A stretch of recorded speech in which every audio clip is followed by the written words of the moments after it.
Hi, everybody, and welcome to another episode of Your Big Music Moments.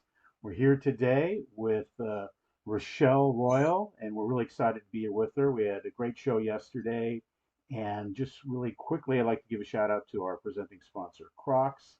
Thank you for helping out artists and our associated charity, Musicians on Call, bringing the healing power of music to those in need. But before we do anything else, let's go to Rachele. Hey, how are you? Doing good. I'm so glad we're doing this today because I'm sure all of you guys are super emotional. So am I. Let's get real. It's been a Yeah, roller coaster. it has. You want to usher in our roller coaster ride with a song, and then we'll have a chat? Sure. Excellent. So, this song is called Dark Side, and it actually is talking about the dangers of Hollywood, the dangers of LA. When you come here, it's all glamour and smoke and mirrors, and you're excited to become a superstar. But there's a lot of issues that you deal with along the way, and this song kind of talks about those things. So it's very vampy.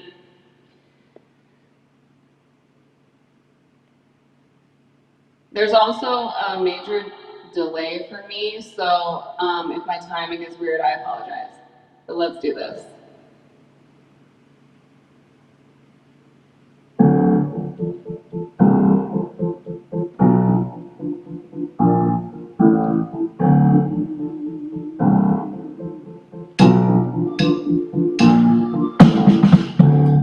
Baby was right in, but they won't let her out. Can't get past that day. She's their prisoner now. Nothing seems to make sense. Nobody has her back. She lost her faith, replaced it with their most confidence. Sweet melody. Lucifer singing, come play with me. Let me tell you a story about how life starts to get you down. Demons in your head just wanna give up your life for dead. Push them on, stand tall. Nobody's feeling so. Give in, you forget everything you was. She looks into the mirror, a face she can't make out. Nothing seems to get clear. She's just a stranger now. Vague, distant memories, they have all been washed away. The darkness is your guide, addicted to the pain. Sweet melody, lose of a singing on David. Tell you a story about how life starts to get you down. Demons in your head just wanna give you your life, but baby, stand up tall. Nobody's seen it so. You can do forget. But now you get tempted and you go to the dark side. Don't you wanna come with me? I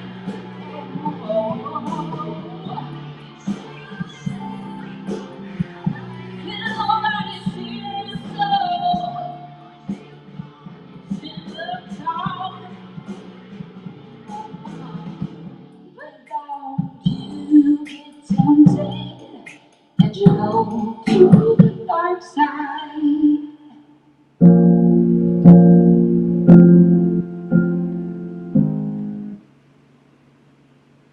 Hi. Nice. That was beautiful. That's great.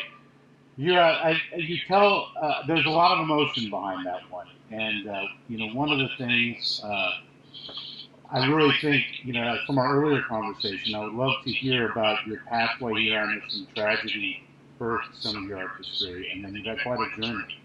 So I don't want to presuppose it, but tell us Whew, about that. yeah. Well, I had a really great childhood. Honestly, I did. My mom ran 3 dance studios. She was a star, and she gave up her career to have kids, and her dream was to open up a dance studio. So in the Bay Area, Dance Attack was her baby. That was her project. She had over 2,000 students. So I grew up training as a dancer first and foremost. And the company kids flew to LA all the time. My mom was very old school, so she wanted everyone to have acting and singing in their repertoire. She always trained us to, know that when you audition, you have to be able to do everything. But when artists like Britney came out, I was like, oh my God, why am I not doing that? And that's really when my love for songwriting started, and taking being a musician and a singer more seriously, um, but also dealing with the battle of my mother and I, because she was my coach, and she obviously loved me dearly, but her and I fought a lot.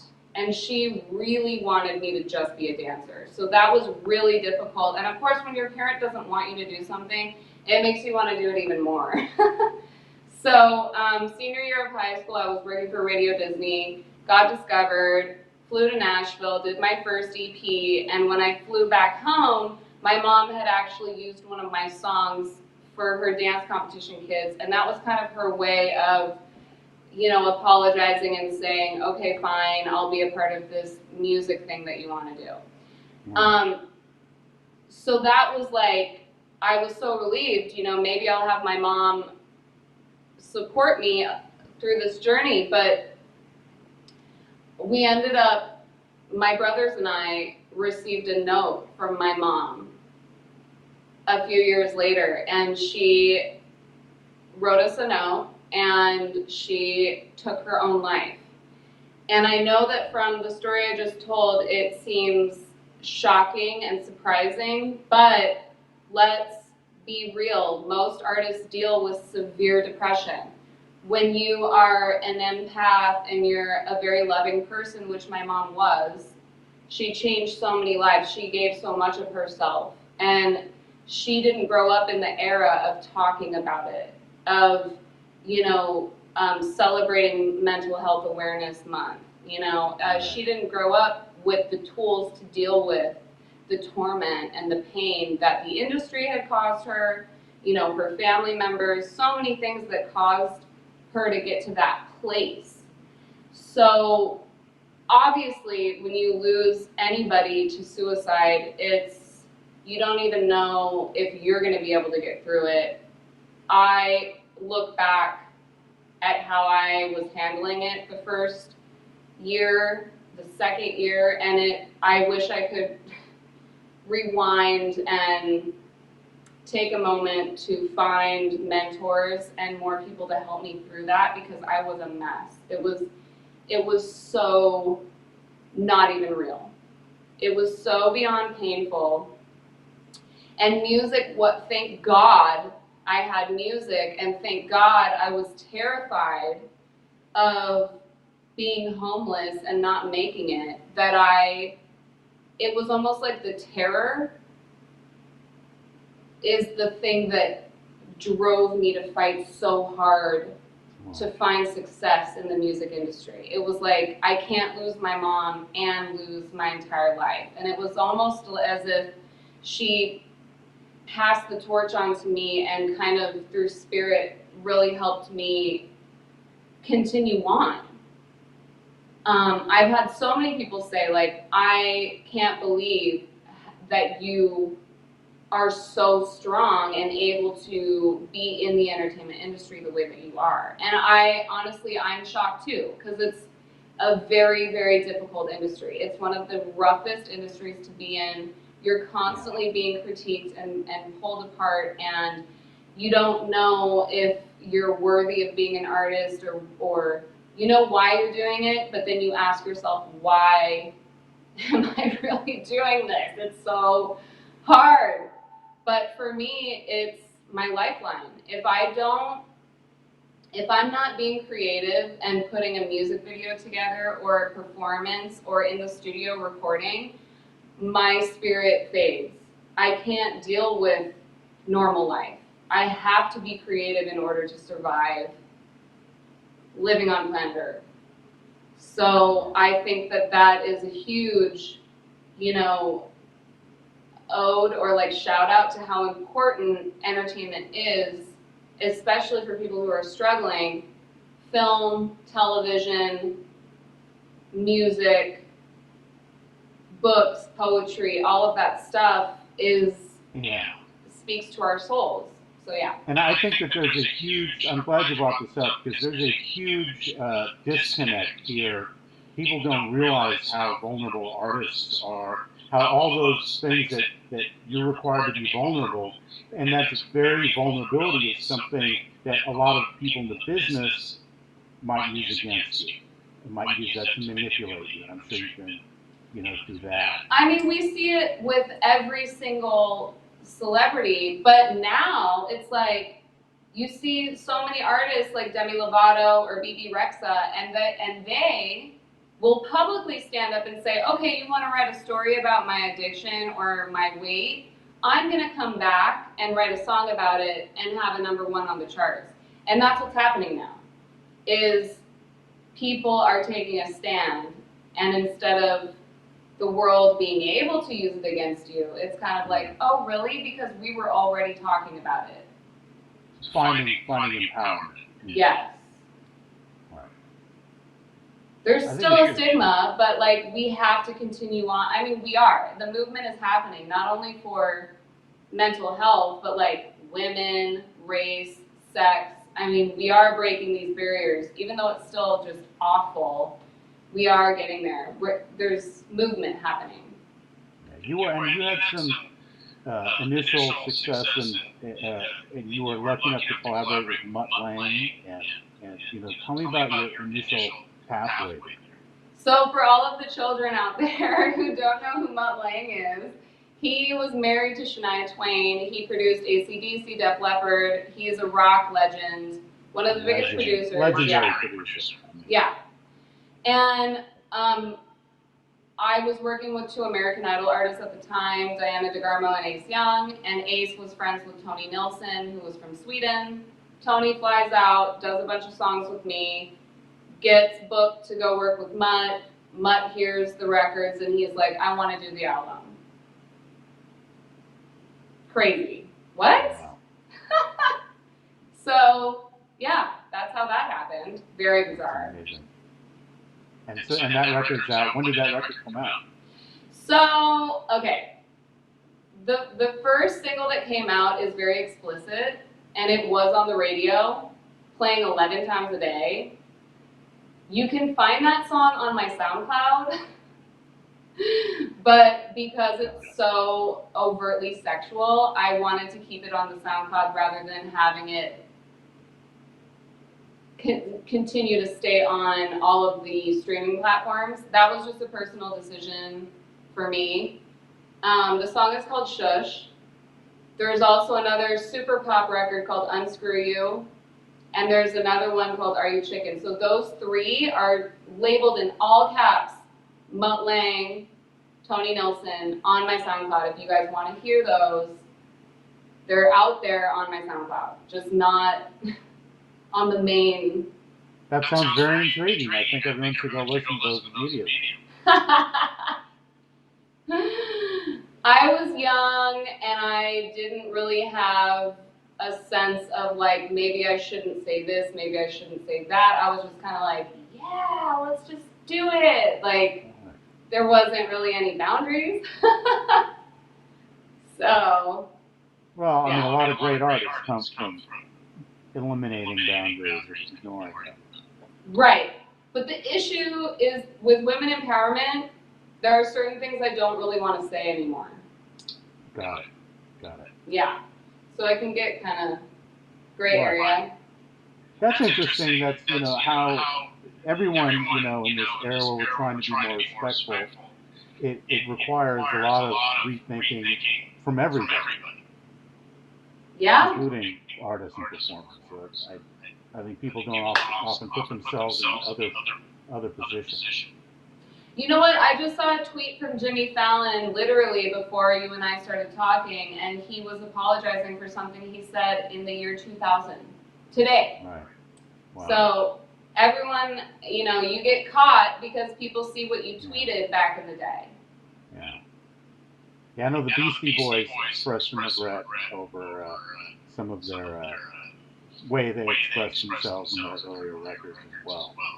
So that's It was a we're having a different great time. conversation. I think maybe let's just keep talking, and I think everyone should go hear your music because we wrestled with a couple of technical issues, and I think I'd love to hear a little bit more about your perspective on music and the entertainment business, and maybe we'll just direct everyone to the music on YouTube and now SoundCloud. Well, yeah. Okay, so the new music that's out, thank God I released something in 2020 before I stopped going to the studio. So Book of Royale is an EP. So there's 3 remixes on there.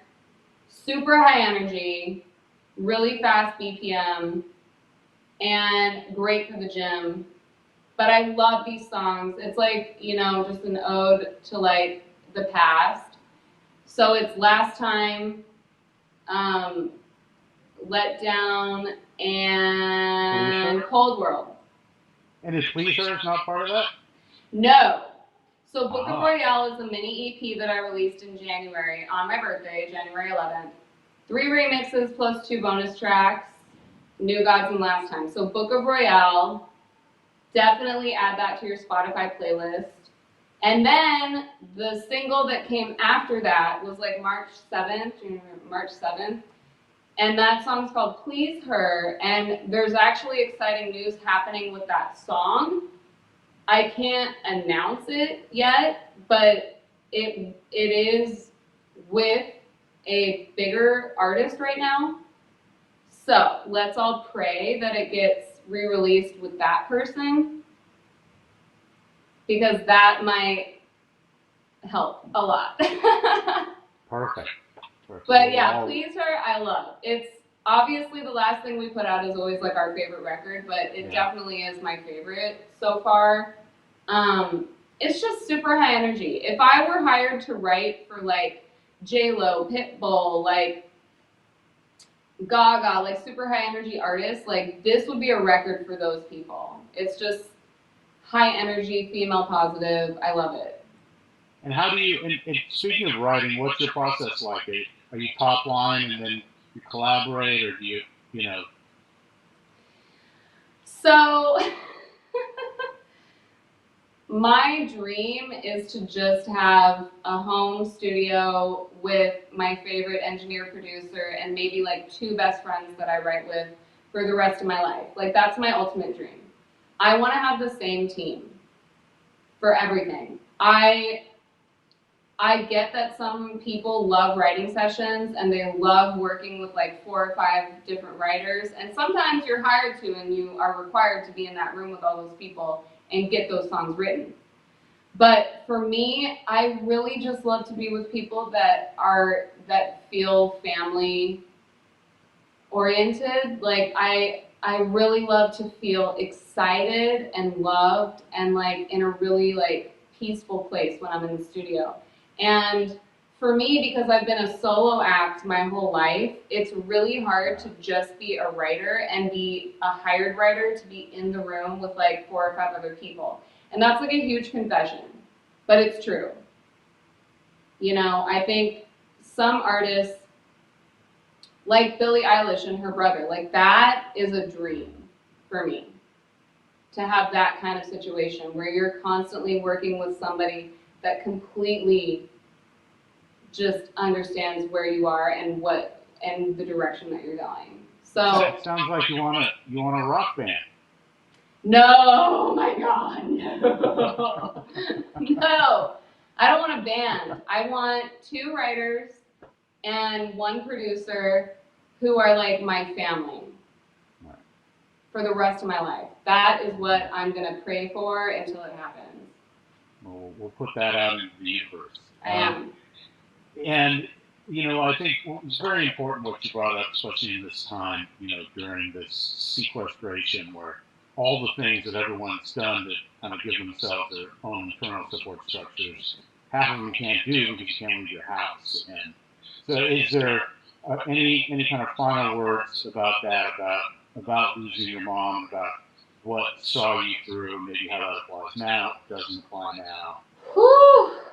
Okay. If you're dealing with the loss of a loved one, the first thing you need to do is talk about it. You need to go to the people that are educated on this topic and you need to talk about it as much as you possibly can. Because your friends are not going to be the people to help you through this. They can say, "Oh, I'm so sorry, blah, blah, blah," but they're not going to have the correct, educated words that you need to psychologically healthfully get through something as tragic as somebody dying, especially when it's a suicide. So like I've been dealing with it for almost 10 years and it hits me so hard all the time. So you have to find educated people that really know how to help you through. And thank God these days everyone's doing a podcast on mental health and everyone's starting to confess, what they've been Right. diagnosed with. Yeah. So thank God. Yeah, a lot more honesty around that subject these days. Yeah. That's great. Well, You just have we to look for appreciate it. yours and this. We went a little bit of different direction, but I'm really happy to have discussed all of this stuff with you.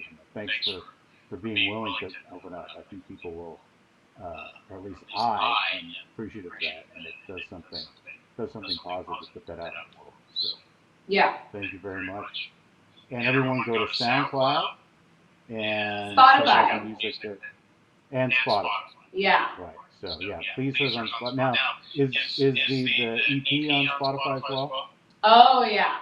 Okay, good. So it's Spotify. just those other three songs from Muttlands that are on SoundCloud. Okay, got Yeah, the muddling songs are on SoundCloud, but the main music that is circulating through the streaming platforms, it's like Spotify, Apple Music, iTunes. Those are like the main motherboard hubs where you want to go because that's how we get paid.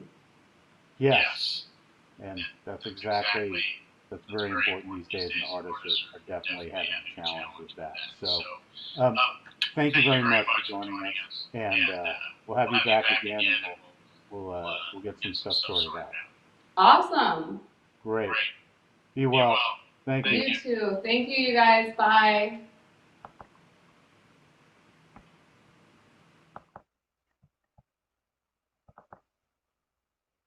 Hi, everybody.